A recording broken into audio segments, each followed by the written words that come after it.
Bonjour, hello. I am looking forward to taking you on an enchanting Old Montreal walking tour. It's Montreal's playground, and Old Montreal has buildings that date back from the 1600s to modern times, and I'm even going to show you how you can recognize different architectural periods without actually giving you any dates. I'm going to show you just by looking at the stones.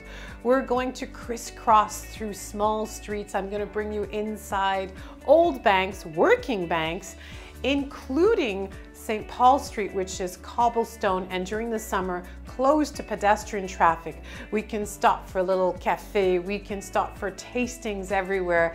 And Old Montreal is actually used quite a bit for movie shoots, and I'm going to tell you about some of the major movies that have been filmed in Old Montreal and the different locations. Each one of my Old Montreal walking tours can be completely customized. If you want to end for lunch, if you want to add something to it, we can always do it. You just have to let me know, and I'm looking forward to having you explore the historical part of the city that dates back to the 1640s. See you soon. À très bientôt.